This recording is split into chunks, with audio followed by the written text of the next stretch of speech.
ಯಕ್ಕ ಸಿನಿಮಾದಲ್ಲಿ ನೀವು ಒಂದು ಸಣ್ಣ ಪಾತ್ರನೇ ಮಾಡಿದ್ದೀರಾ, ಆದರೆ ಆ ಸಿನಿಮಾ ನೋಡಿರೋಂತಹ ಜನರಿಗೆ ಜಾಕಿ ಸಿನಿಮಾ ನೆನಪಾಗುತ್ತೆ, ಪುನೀತ್ ಸರ್ನ ಜಾಕಿ ಸಿನಿಮಾ, ಬಿಕಾಸ್ ಅದೇ ಒಂದು ಜಾಗದಲ್ಲಿ ಮಾಡಿರೋದು.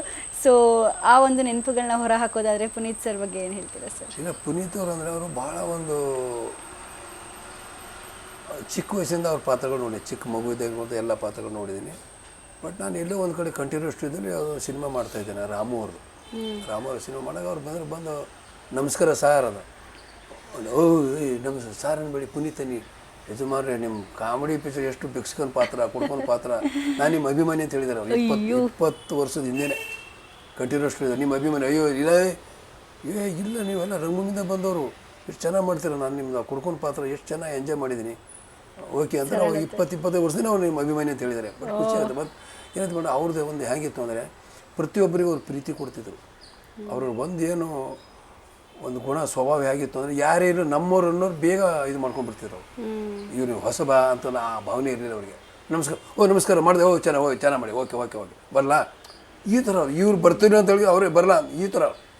ಅವ್ರು ಹೇಗಿದ್ದಾರೆ ಬೇಗ ಬೆರಿತಿದ್ರಿ ಮೇಡಮ್ ಅವರು ಒಂದು ಸ್ವಭಾವ ಹೇಗಿತ್ತು. ಮತ್ತು ಅವರು ಹಿಂಗೆ ದೊಡ್ಡ ಒಂದು ರಾಜ್ಕುಮಾರ್ ಅವ್ರ ಮಗ, ಅದು ಏನೂ ಇದ್ದಿಲ್ಲ ಅವ್ರಿಗೆ.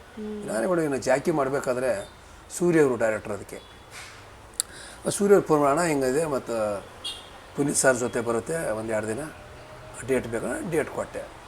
ಬಂದಾಗ ಮೇಲ್ಕೋಟೆ ಹತ್ರ ಒಂದು ಹಳ್ಳಿ ಹತ್ರ ಅದು ಶೂಟಿಂಗ್ ನಮ್ಮದು. ಬಂದರು ಪುನೀತ್, ನಮಸ್ಕಾರ ನೀವು ಮಾಡ್ತಾಯಿದ್ದೀರಾ, ಓಕೆ ಸ್ವಲ್ಪ ಪ್ರಾಕ್ಟೀಸ್ ಮಾಡಬೇಕು ಒಂದು ಡೈರೆಕ್ಟ್ರು, ಮಾಡೋಣ ಅಂತ. ನಂದು ಹೆಂಗೆ ಸೀನ್ ಏನಂದರೆ ಜೀವ ಹೋಗಿದೆ ಅಂತ ನಾನು ಅಲ್ಲಿ ಹುಳ್ಳಿಗೆ ಬರ್ತಾರೆ, ಬಟ್ ಹುಳ್ಳಿಗೆ ಬಂದರೆ ಜೀವ ಬರುತ್ತೆ, ಆ ಥರ ಒಂದು ಸೀನ್ ಅದು. ಗುಂಡಿಯೆಲ್ಲ ತೋಡಿದ್ರು, ಬಂದು ಅಂದರು ಡೈರೆಕ್ಟ್ ಅಂದರು, ಅಣ್ಣ ಪುನೀತ್ ಅವ್ರು ಹಂಗೆ ನಿಂತಿದ್ರು, ಮಾಡಿ ಒಂದು ಸರಿ ಬಿರೋದ್ರ ಮಾಡಿ ಒಂದು ಸರಿ ನೋಡ್ಕೊಳ್ಳೋಣ ಒಂಚೂರು ಅಂತ ಬಂದು ಮಾಡಿದೆ. ಅದು ಮಾಡೋದು ನೋಡಿಬಿಟ್ಟು ಒಂದು 3-4 ರೌಂಡ್ ಸುತ್ತ ಹಾಕಿರ್ಕೊಂಡು, ಅಯ್ಯೋ ಯಪ್ಪ ಏನು ಇದು ಹೆಂಗ್ರಿ ಇವೆಲ್ಲ ಹಾಗೆ ಹೀಗೆ ಅಂತ ಮಾತಾಡಿ ಅವರು ಸೂರ್ಯವ್ರು ಅಂದಿರಂತೆ, ಅಣ್ಣ ಇದು ಸ್ವಲ್ಪ ಸೀರಿಯಸ್ ಆಗಿ ಬರಬೇಕು ಸೀರು. ಅವರು ಪುನೀತ್ ಅವರು ಅಂದರು, ಸೂರ್ಯ ನಮಗೆ ಸೀರಿಯಸ್ ಆಗಿ ಮಾಡೋಕ್ಕಾಗಲ್ಲ, ದಯವಿಟ್ಟು ಕೈ ಮುಗಿತೀನಿ, ಬೇರೆ ಥರ ಹೇಳೋದು, ಆಯಿತು ನೀವು ಫ್ರೆಂಡ್ ಥರ ಮಾಡ್ಕೊಳ್ಳಿ, ಫ್ರೀ ಒಂದೇ ಊರಿನವ್ರ ಥರ ಮಾಡ್ಕೊಳ್ಳಿ ಅಂತೇಳಿ ಆವಾಗ ಇದು ಮಾಡಿದರು. ಭಾಳ ಖುಷಿಪಟ್ಟರು. ಬಟ್ ಅವ್ರವ್ರು ಏನು ಒಂದು ಗುಣ ಏನಿತ್ತು ಅಂದರೆ, ನೀವು ಯಾರು ಹೊಸಬರಲ್ಲಿ ಹಳೆ ಬರೋ ಅದು ಲೆಕ್ಕಕ್ಕಿಲ್ಲ, ಚೆನ್ನಾಗಿ ಮಾಡ್ತಾರೆ, ಮಾಡಿ ಓಕೆ ಸೂಪರ್ ಈ ಥರ ಉರಿ ತುಂಬಿಸ್ತಿದ್ರು. ಬಟ್ ಅವರು ನಾನು ದೊಡ್ಡ ಹೀರೋ ಇದ್ದೀನಿ, ಇವರು ಇದು ಇದ್ದಿಲ್ಲ ಅವರು. ಅವ್ರ ಜೊತೆ ನಾನು 3 ಸಿನಿಮಾ ಮಾಡಿದೆ. ನಾನು ಅಭಿ ಒಂದು, ಜಾಕಿ ಒಂದು, ಅಂಜನಿ ಪುತ್ರ ಒಂದು, 3 ಸಿನಿಮಾ ಮಾಡಿದೆ. ಅಪ್ಪು ಸರ್ ಇವತ್ತಿಗೂ ಜೀವಿಸ್ತಾನೆ ಇದ್ದಾರೆ, ಎಲ್ಲರೊಳಗೂ ಜೀವಂತವಾಗಿದ್ದಾರೆ ಮೇಡಮ್. ಅದು ಹೇಳ್ತೀನಿ ಮೇಡಮ್, ಅದು ಏನಾಗುತ್ತೆ ಅದಕ್ಕೆ ಹೇಳೋದು, ಮನುಷ್ಯ ಯಾರಿಗೆ ಇಷ್ಟ ಆಗ್ತಾನೆ ಗೊತ್ತಿಲ್ಲ, ಯಾಕೆ ಇಷ್ಟ ಆಗ್ತಾನೆ ಗೊತ್ತಿಲ್ಲ. ಇಷ್ಟ ಆಗೋದು ಯಾವಾಗ ನಡವಳಿಕೆ, ಗುಣ, ಸ್ವಭಾವ, ಒಬ್ಬರಿಗೆ ಸಹಾಯ ಮಾಡೋದು, ಒಬ್ಬರನ್ನ ನೋಡಿ ನಾವು ಒಂದು ಅಯ್ಯೋ ಅನ್ನೋದು, ಇವೆಲ್ಲ ಒಂದು ಇದೆ, ಅದು ಬೇಕು ಮನುಷ್ಯನಿಗೆ. ಇವತ್ತು ಎಷ್ಟೋ ಜನ ಇದೆ, ಅದಕ್ಕೆ ಹೇಳ್ತಾರೆ ನೋಡಿ, ಸತ್ತು ಬದುಕಿದವರು ಬದುಕಿ ಸತ್ತವರು, ಸತ್ತು ಬದುಕಿದವರು. ಪುನೀತ್ ಅವರಿಲ್ಲ, ಎಲ್ಲರ ಬಾಯಲ್ಲಿದ್ದಾರೆ, ಬದುಕಿ ಸತ್ತವರು. ಸಂಪತ್ತು ಸಿಕ್ಕಾಪಟ್ಟಿದೆ, ಯಾರಿಗೆ ಯೂಸ್ ಆಗ್ತಾ ಇಲ್ಲ. ಯಾರಿಗೊಂದು ಅನ್ನದಾನ ಮಾಡ್ತಾಯಿಲ್ಲ, ಯಾರಿಗೊಂದು ಬಡವರಿಗೆ ಒಂದು ಸಹಾಯ ಅಥವಾ ಆಸ್ಪತ್ರೆ ಅಥವಾ ಬಡವರಿಗೆ ಒಂದು ಮನೆ ಆಗಲಿ, ಒಂದು ಯಾರಿಗೋ ಒಂದು ಏನೋ ಒಂದು ಅದಿಲ್ಲ, ಏನು ಪ್ರಯೋಜನ? ಅದಕ್ಕೆ ಹೇಳೋ ಸತ್ತು ಬದುಕಿದವರು ಬದುಕಿ ಸತ್ತವರು.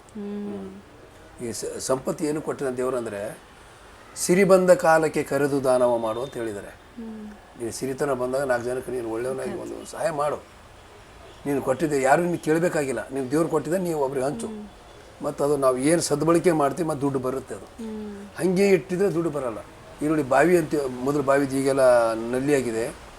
ಬಾವಿಯಲ್ಲಿ ಮೇಡಮ್ ಆಗಿತ್ತು, ಒಂದು ಅರ್ಧ ಬಾವಿ ಇದೆ ಅಂದರೆ ಆ ನೀರು ಕಮ್ಮಿನೇ ಆಗ್ತಾ ಇರಲಿಲ್ಲ, ಅದು ತೊಗೊಂಡು ಹಾಗೆ ಇರ್ತಿತ್ತು, ಅದು ಹಾಗೆ ಬರ್ತಾನೆ ಇರ್ತಿತ್ತು ನೀರು. ಹಾಗಿದು ಇದೇನು ನಾವು ಇನ್ನೊಬ್ರಿಗೆ ನಾವು ದಾನ ಮಾಡಿದೀವಿ ಅಂದರೆ ಇಲ್ಲಿಂದ ಬರುತ್ತೆ, ನೀವು ದಾನ ಮಾಡಿ ಬರೋಲ್ಲ ಅಷ್ಟೇ. ಅದು ಅದಕ್ಕೆ ಹೇಳ್ತಾರೆ, ಈಗ ಮನುಷ್ಯನ ಲಾಭ ಏನಂದರೆ, ಮನುಷ್ಯನಿಗೆ ಬಂದಿದ್ದು ಹುಟ್ಟು ಸಾವು ಎಲ್ಲರಿಗೂ ಇದ್ದಿದ್ದೆ.